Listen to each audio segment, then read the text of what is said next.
दीपावली के अगले दिन गोवर्धन पूजा की जाती है। लोग इसे अन्नकूट के नाम से भी जानते हैं। इस त्योहार का भारतीय लोक जीवन में बहुत महत्व है। इस पर्व में प्रकृति के साथ मानव का सीधा संबंध दिखाई देता है। इस पर्व की अपनी मान्यता और लोक कथा है। गोवर्धन पूजा में गोधन अर्थात गायों की पूजा की जाती है।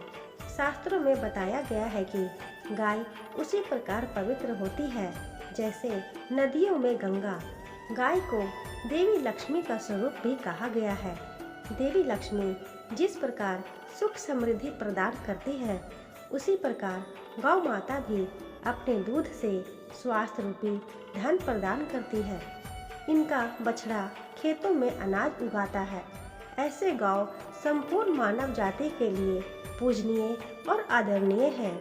गौ के प्रति श्रद्धा प्रकट करने के लिए ही कार्तिक शुक्ल पक्ष प्रतिपदा के दिन गोवर्धन की पूजा की जाती है। गोवर्धन पूजा के संबंध में एक लोक कथा प्रचलित है। कथा यह है कि देवराज इंद्र को अभिमान हो गया था। इंद्र का अभिमान चूर करने हेतु भगवान श्री कृष्ण, जो स्वयं लीलाधारी श्री हरि विष्णु के अवतार हैं, ने एक लीला रची।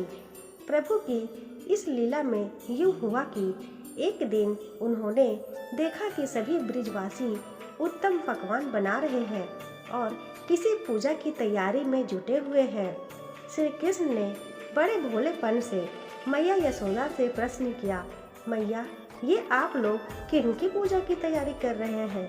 कृष्ण की बातें सुनकर मैया बोली, लल्ला, हम देवराज इंद्र की पूजा के लिए अन्नकूट की तैयारी कर रहे हैं।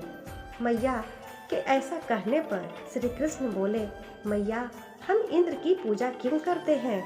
मैया ने कहा, वह वर्षा करते हैं जिससे अन्न की उपज होती है। उनसे हमारी गायों को चारा मिलता है।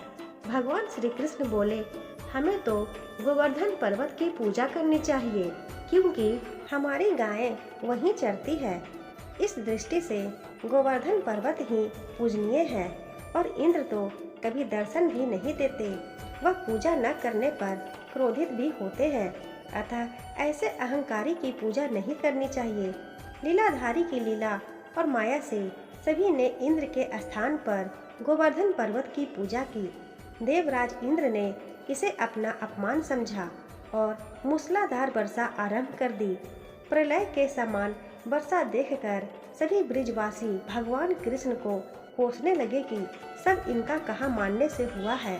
तब मुरलीधर ने मुरली कमर में डाली और अपनी कंसिठा उंगली पर पूरा गोवर्धन पर्वत उठा लिया और सभी ब्रिजवासियों को उसमें अपने गाय और बछड़े समेत शरण लेने के लिए बुलाया। इंद्र कृष्ण की यह लीला देखकर और क्रोधित हुए। फलतः वर्षा और तेज हो गई। इंद्र का मान मर्दन के लिए तब भी श्री कृष्ण ने सुदर्शन चक्र से कहा कि आप पर्वत के ऊपर रहकर वर्षा की गति को नियंत्रित करें और शेषनाग से कहा, आप मेड़ बनाकर पानी को पर्वत की ओर आने से रोकें। इंद्र निरंतर 7 दिन तक मूसलाधार वर्षा करते रहे। तब उन्हें लगा कि उनका सामना करने वाला कोई आम मनुष्य नहीं हो सकता। अतः वे ब्रह्मा जी के पास पहुँचे और सब वृत्तांत कह सुनाया। ब्रह्मा जी ने इंद्र से कहा कि आप जिस कृष्ण की बात कर रहे हैं, वह भगवान विष्णु के साक्षात अंश है और पूर्ण पुरुषोत्तम नारायण है। ब्रह्मा जी के मुख से यह सुनकर इंद्र अत्यंत लज्जित हुए और श्री कृष्ण से कहा कि प्रभु, मैं आपको पहचान न सका, इसलिए अहंकारवश भूल कर बैठा। आप दयालु हैं और कृपालु भी, इसलिए मेरी भूल क्षमा करें। इसके पश्चात देवराज इंद्र ने मुरलीधर की पूजा कर उन्हें भोग लगाया। इस पौराणिक घटना के बाद से ही गोवर्धन पूजा की जाने लगी। ब्रिजवासी इस दिन गोवर्धन पर्वत की पूजा करते हैं। गाय बैल को इस दिन स्नान कराकर उन्हें रंग लगाया जाता है व उनके गले में नई रस्सी डाली जाती है। गाय और बैलों को गुड़ और चावल मिलाकर खिलाया जाता है। इस दिन प्रातःकाल शरीर पर तेल मलकर स्नान करने का प्राचीन परंपरा है। इस दिन आप सवेरे समय पर उठकर पूजन सामग्री के साथ में आप पूजा स्थल पर बैठ जाइए और अपने कुल देव का या कुल देवी का ध्यान करिए। पूजा के लिए गाय के गोबर से गोवर्धन पर्वत पूरी श्रद्धा भाव से बनाएं। इसे लेटे हुए पुरुष की आकृति में बनाया जाता है। प्रतीक रूप से गोवर्धन रूप में आप बनाकर फूल, पत्ती, टहनियों एवं गाय की आकृतियों से सजाया जाता है। गोवर्धन की आकृति बनाकर उनके मध्य में भगवान श्री कृष्ण की मूर्ति रखी जाती है। नाभि के स्थान पर एक कटोरी जितना गड्ढा बना लिया जाता है और वहाँ एक कटोरी व मिट्टी का दीपक रखा जाता है। फिर इसमें दूध, दही, गंगा जल, मधु और बतासे इत्यादि डालकर पूजा की जाती है और फिर इसे प्रसाद के रूप में बांटा जाता है।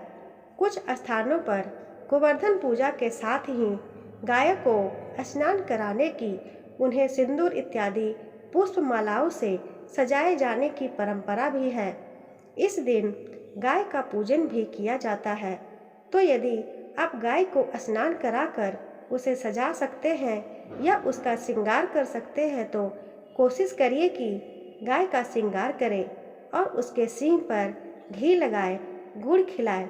गाय की पूजा के बाद में एक मंत्र का उच्चारण किया जाता है जिससे लक्ष्मी जी प्रसन्न होती है और आपके घर में कभी धन की कमी नहीं रहती है। फल, मिठाई इत्यादि आप पूजा के दौरान गोवर्धन में अर्पित करिए। कन्ना चढ़ाए और एक कटोरी दही नाभि स्थान में डालकर झरने में से छिड़कते हैं। गोवर्धन जो बनाया जाता है गोबर का, उसमें दही डालकर उसको झरने से छानिए और फिर गोवर्धन के गीत गाते हुए गोवर्धन की 7 बार परिक्रमा की जाती है।